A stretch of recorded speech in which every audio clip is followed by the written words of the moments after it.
El tema que nos toca es COVID-19 y su influencia a la educación superior universitaria.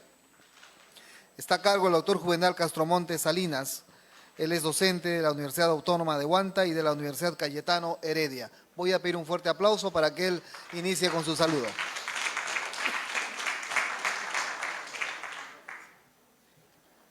Buenos días a todos los presentes. Primeramente, pedirle disculpas porque, según el programa, yo empezaba el día, pero se cruzaron distintas actividades aquí con los visitantes. Yo vengo también en representación de la Universidad de Huanta, que es una universidad muy peculiar. Es una universidad en la zona más empobrecida de Perú. Es una universidad de la región donde ha sido el corazón del terrorismo en el Perú. Tiene casos muy emblemáticos, como es el caso de Uchurajay. Algunos deben haber escuchado el problema de Uchurajay. Eso es Huanta. Es una población donde los estudiantes son bilingües, todos. Pero no es porque todos hablen algún idioma extranjero. El español ya es adquirido casi para todos. El idioma base es el quechua. El segundo grupo son las ayánicas. Y el tercer grupo son los machiguengas. Tal vez alguno ni siquiera ha escuchado ese nombre. Y otros idiomas menores. Es una universidad que en principio me ha enseñado a entender lo que es el Perú profundo. En principio Latinoamérica, todo lo olvidado de Latinoamérica. Entre los casos que aquí algunos peruanos saben, por ejemplo, hemos tenido elecciones municipales no hace mucho y hablaban de uno de los candidatos, del caso Bustillos. Eso también es en Quingrapa. Programación, hacían en lo que a veces los latinos decíamos picantería, porque picábamos las tarjetas, perforábamos las tarjetas. Y ese era nuestro mundo. Fue un boom cuando llegaron las ópticas. Y hay personas que hemos vivido ese periodo. Adaptarnos a usar tecnología es muy similar a lo que mencionaba Jorge en su ponencia anterior. Sí, pues había que enseñarles, pero había cierta resistencia.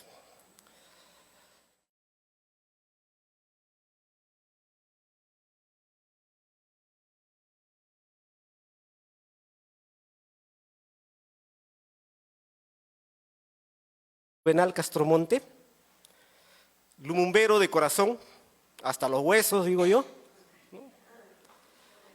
Estudié en FISMAT, yo no digo en la Facultad de Ciencias, sino digo FISMAT, porque así nos llamábamos y así nos conocíamos. Éramos un poco rebeldes, rompíamos equipos, ¿sí? Yo recuerdo cuando rompimos un horno, ¿no? Para hacer evaluaciones de lo que eran semiconductores y teníamos que hacer evaluaciones dependiendo de la temperatura. Pero como todos los chicos, pues ingeniosos, a salir del paso. En la calle, por la ventana vimos había nieve. Si no puedo calentarlo, voy a enfriar, ¿no? Y salíamos de ese paso. Y la pandemia ha sido muy similar. Pasa la siguiente ahora sí, por favor. La pandemia nos ha cambiado absolutamente toda nuestra forma de entender el mundo. Nuestra forma de convivir, nuestra forma de comunicarnos y nuestra forma de relacionarnos. Entre todas las actividades que desarrollamos, porque desde la parte legal, la persona no interesa. ¿Quién interesa? Las leyes. Hay que ser respetuoso de las leyes. Leyes para educación, leyes para salud, leyes para el negocio, leyes, hasta para la coima hay leyes. ¿No? Lo que llaman los vacíos legales, pero también es una forma de ley. El vacío legal es otra forma de ley. ¿Y dónde está la persona? La persona es tributaria, la persona es trabajador, la persona es todo, pero no está en las leyes. Esa cosa también nos ha hecho entender lo que es ahora el COVID, que nos hemos olvidado de las personas.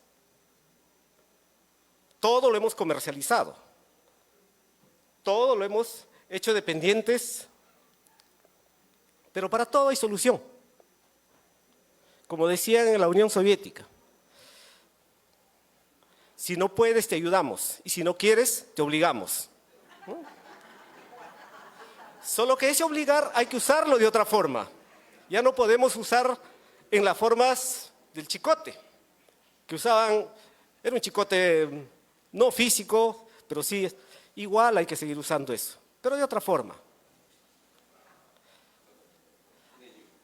Ahora decimos, necesitas creer en ti mismo, confiar en ti mismo, tú puedes. O sea, existen formas de obligar a las personas a hacerlas ciertas cantidades.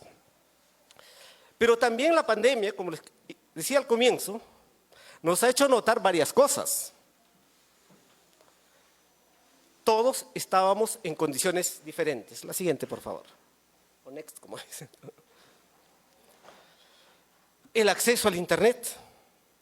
Esta es una estadística que nos muestra el Banco Mundial al inicio de la pandemia. Pero también lo dijeron quienes me antecedieron, la estadística es engañosa. La forma más sencilla de mentir y descaradamente es precisamente la estadística.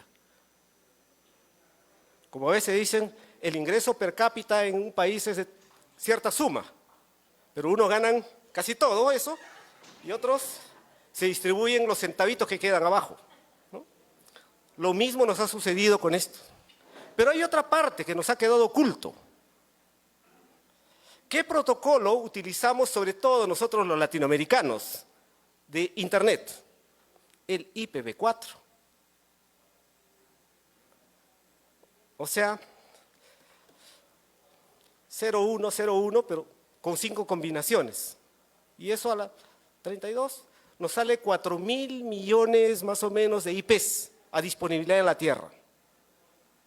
¿Cuántas personas tiene la Tierra?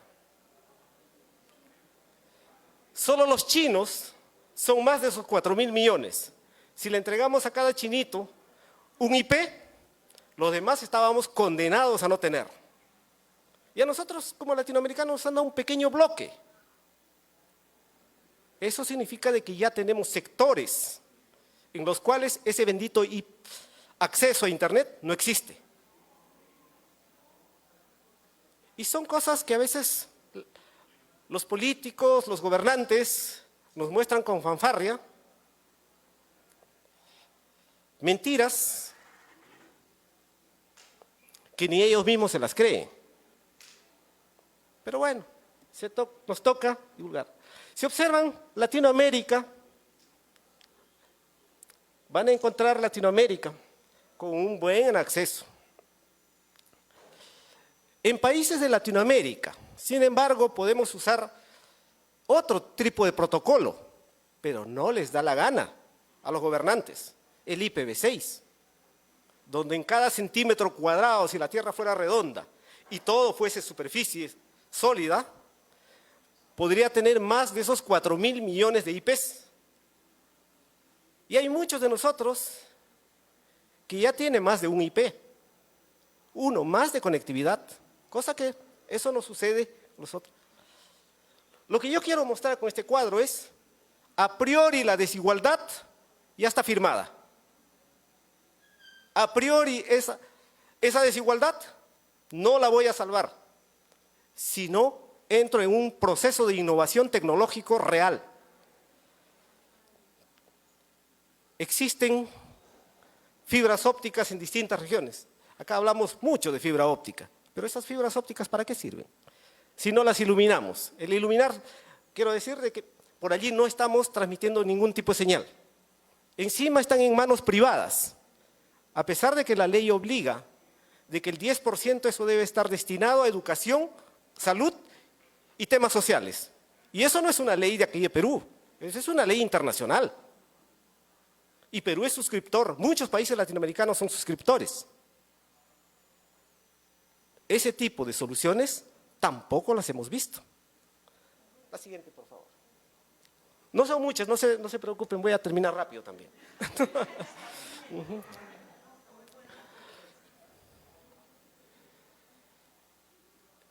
Llegó la pandemia y casi todas las instituciones, no voy a leer, sino voy a comentar alrededor de esto, casi todas las instituciones se vieron forzadas a cerrar. Unas más equipadas que otras. Unas con mejores características que otras. Unas con alumnos de mayor acceso económico que otras. Universidades como el que yo provengo, de la Cayetano Heredia, aquí en Lima, es una universidad donde el que no puede pagar 2.500 soles mensuales no está ahí, o sea, tiene capacidad económica. Pero en universidades como las que también estoy, la Universidad de Huanta, esas personas, si no acceden a la Universidad de Huanta, no tienen otra posibilidad de educación. Es su única forma de acceder a educación superior. Allí viene la dificultad. Los alumnos tienen posibilidades de acceder a un equipo que les permita tener las clases en condiciones, o recibir clases en condiciones normales. Algunos dirán, ya, ¿qué hizo el gobierno? Vamos a comprarles a todo chip o vamos a repartirles. La primera pregunta era, ¿somos capaces en cada uno de esos lugares garantizar energía eléctrica las 24 horas? O sea, 7 por 24. No. Lugares donde se tiene racionado por hora. La pandemia también nos dijo otra cosa. La brecha de acceso a educación se ha incrementado, pese a los esfuerzos que se puedan haber hecho en distintos sectores. ¿Pero por qué se ha agrandado esa brecha? Falta de energía, falta de accesibilidad a conectividad, o si tenía conectividad, insuficiencia ancho de banda.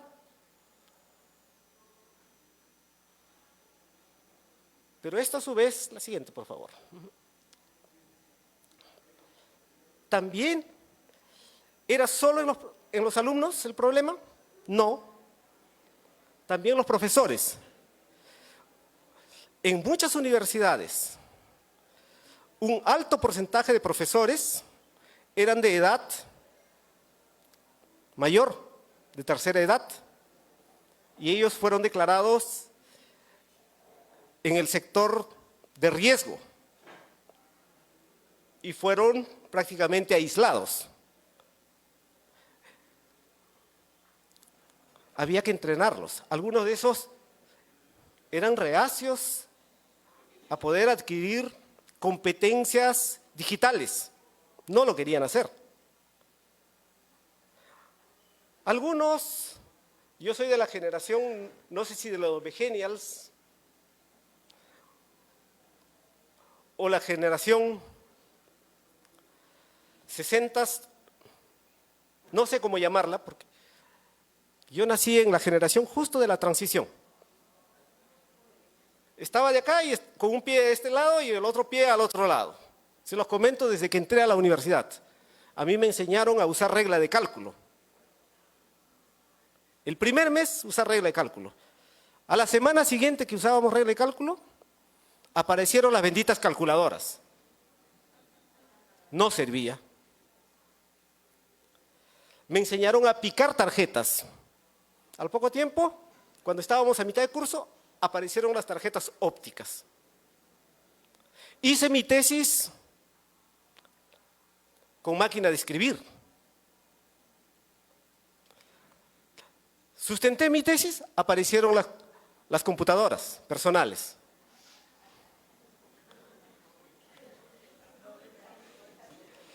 Lo mismo sucedía posteriormente. teníamos una forma, en el trabajo teníamos una forma de comunicación interna por cable a través de las personales ya, interna. Usábamos con códigos, ¿no? Al poco tiempo apareció el bendito correo electrónico. No para todos, pero apareció. Siempre estábamos ahí. Y en esto también nos ha sucedido lo mismo. La forma de enseñar virtualmente, no todos tenían las habilidades. Existían cursos, y eso depende de la facultad, depende de la carrera, depende del país, depende de la región, en los cuales no se podía hacer virtualmente. Unos, bueno, digamos, si era médico, yo la parte clínica, ¿cómo se le enseño? Virtualmente. Lo podrá ver, pero no lo va a entender. Es un veterinario. ¿Cómo le enseño la práctica? Es un biólogo, necesita su laboratorio. ¿Cómo le enseño yo la parte práctica? O sea, todos aquellos que dependían de alguna forma laboratorio, eso también empezaron a... Sin embargo, existía una teoría muy antigua, que viene de la época de Galileo, pero en nuestras universidades solemos decir, la modernidad está llegando, la modelación matemática. La teoría de Newton es un modelo, solo que con rango de teoría. O sea, eso siempre ha existido, pero la modelación ha llegado. ¡Ah, qué bonito! ¿No? Hemos aprendido a hacer algunas cosas de manera virtual. La siguiente, por favor. De manera virtual. ¿Cómo qué?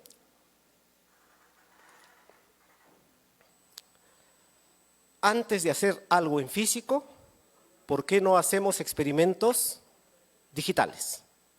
Que salen más económicos, más eficientes y con posibles variaciones de rangos, valores. Nació un grupo que empezó a desarrollar nuevas formas de enseñanza y nuevos tipos de equipamiento virtual.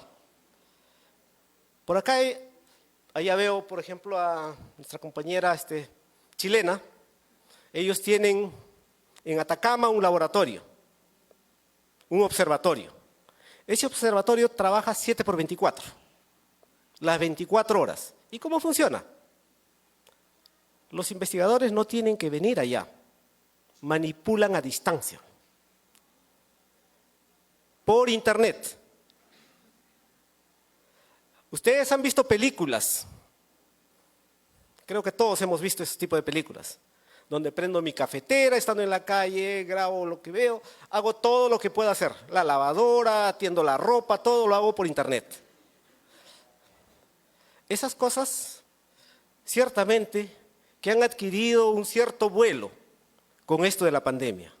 El tratar de hacer cosas que suponíamos de que era imposible hacer virtualmente.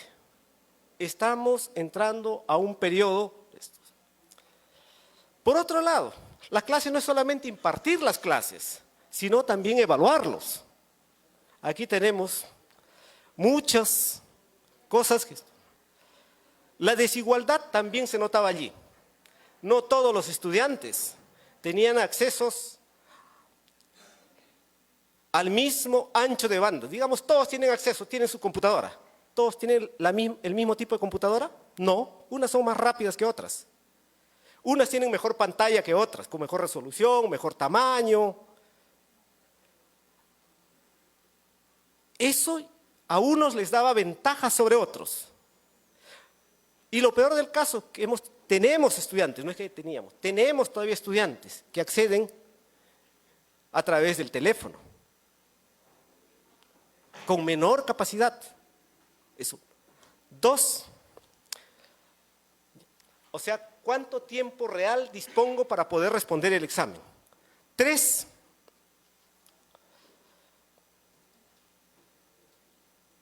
en estos casos han aparecido nuevas formas de plagio. Todos venimos allá estos. Esas espargalcas que hacían con tubitos, esas ya no funcionan. Es que existían las espargalcas y ahora también los existen. ¿Qué utilizan? Hay quienes tenían mayores posibilidades de copiar que otros. ¿De qué forma? Existen programas que me permiten monitorear si esa misma conexión estoy utilizando. Pero ¿por qué no pongo otro aparato con otro IP, por ejemplo, que puede ser de mi teléfono, y por allí estoy viendo información y estoy buscando la solución? O sea, las formas de verificar si efectivamente eran bien hechas. ¿Cuál fue el efecto que tomaron las distintas instituciones educativas? En algunos casos simplemente desaparecieron las evaluaciones, otras las simplificaron, otras dejaban trabajos, pero al dejar estos trabajos nos topamos con otra dificultad, que eran el copy-paste. Copia y pega. ¿No? Para eso algunos se puso de moda el Turnitin. ¿No? Y encima eso cuesta. Algunos que eran un poquito más hábiles decían, oye, ¿y yo por qué tengo que usar este Turnitin pagando? Utilizo Plagiaris, por ejemplo. Solo que tengo una pequeña dificultad, tengo que saber Linux y es gratuito. O sea, el sistema operativo. ¿No? Entonces, muchas de esas cosas se han ido encontrando y han ido apareciendo paulatinamente. La siguiente, por favor.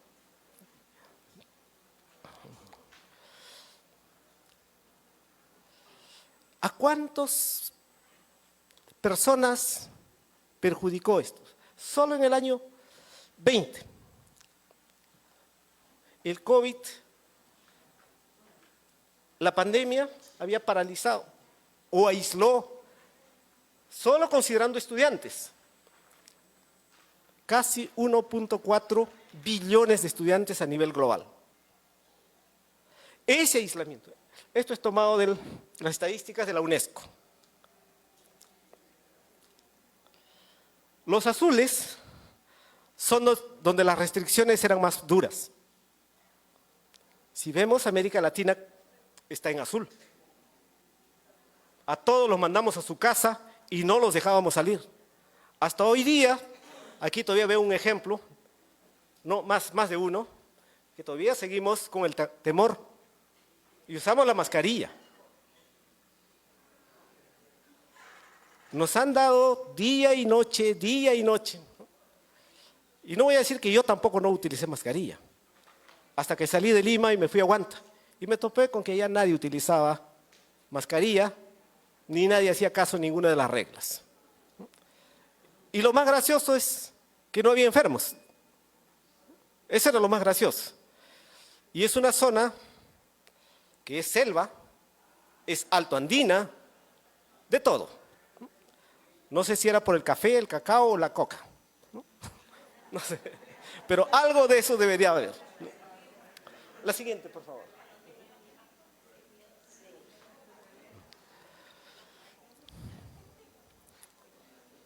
¿Puedes pasar la siguiente?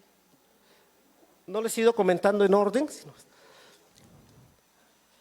pero el adaptarse a estas condiciones tampoco ha sido fácil. La calidad educativa, ¿qué sucedió con ella?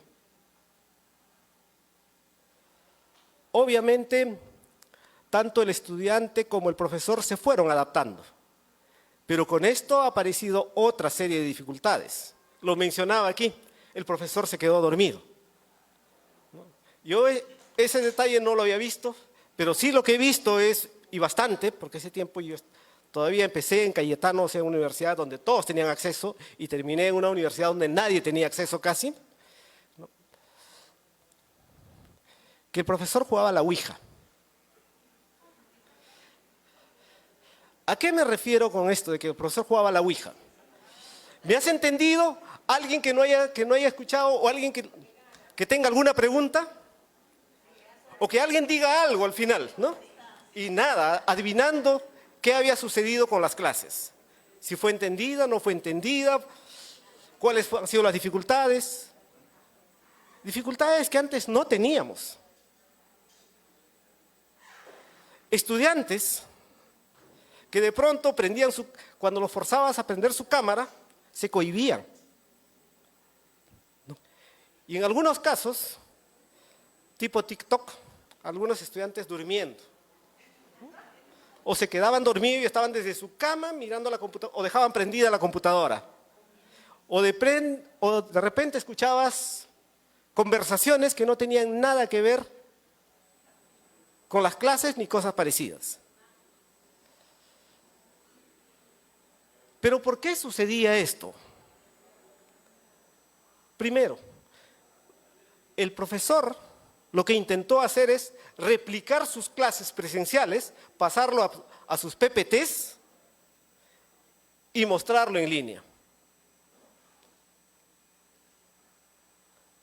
Y obviamente el estudiante no era motivado de esa manera. Uno. Dos, el estudiante no tenía comunicación con ninguna otra persona.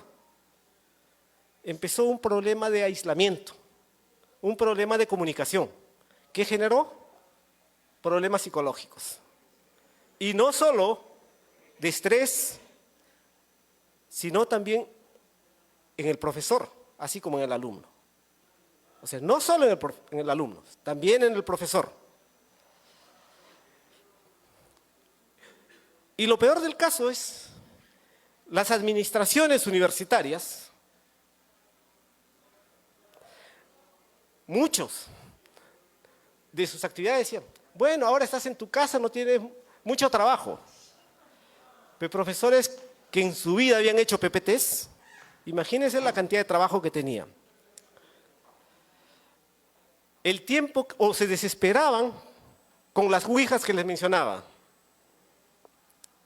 Corregir trabajos y saber y buscar formas de evaluar de la forma más eficiente posible.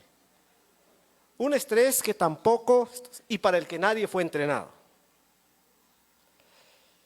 Pero tampoco nadie quiso entrar desde un inicio a la forma virtual.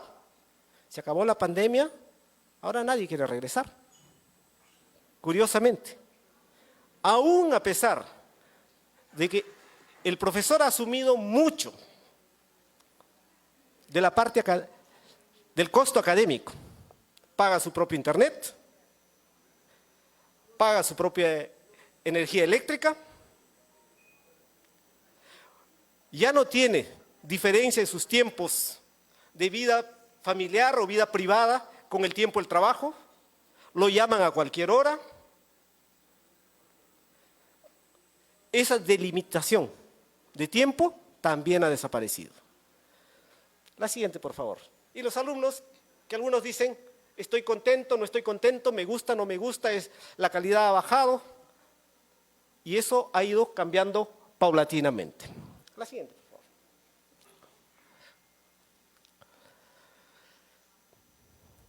Esto también ya se los comenté. La siguiente, por favor. Esto es lo último que les decía. Una mayor carga laboral. Pero detrás de ellos nos han puesto un gendarme. ¿Y quién es ese gendarme? Un administrativo que verifica a qué hora entró a clase, a qué hora salió, si subió el material, si subió las notas. Es otro tipo de actividades que han aparecido. Pero no miremos estas cosas de esa forma lamentable. Toda crisis siempre es una oportunidad. Veamos cómo esas oportunidades. Al comienzo les empecé a contar algunas de esas posibilidades. Por favor, la siguiente.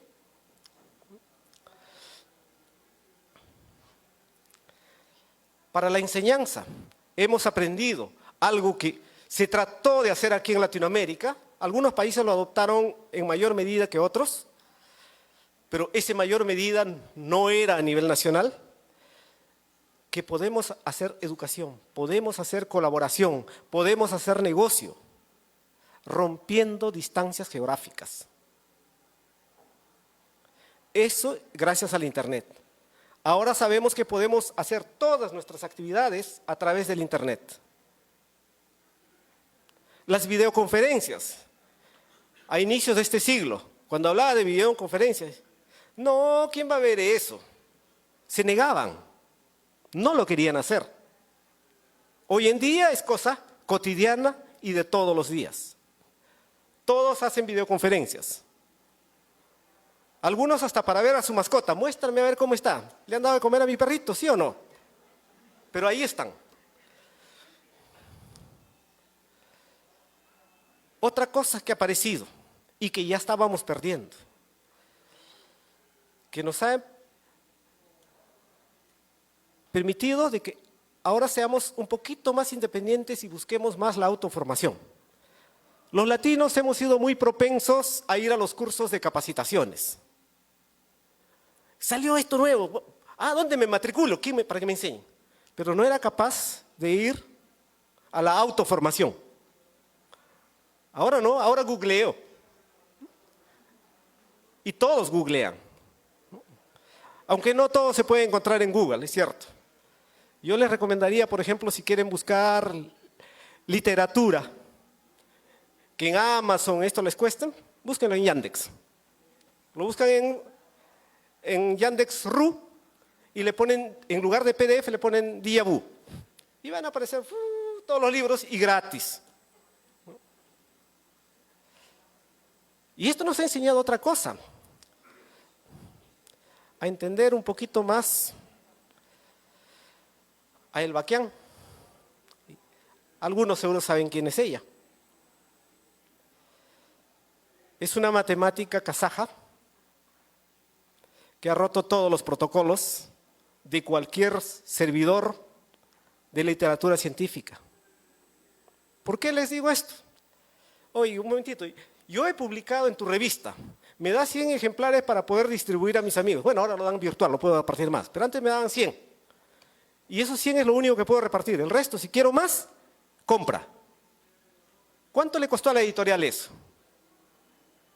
Es mi trabajo, ellos no me pagaron un centavo, es más, le pagué para que publiquen y encima me cobran.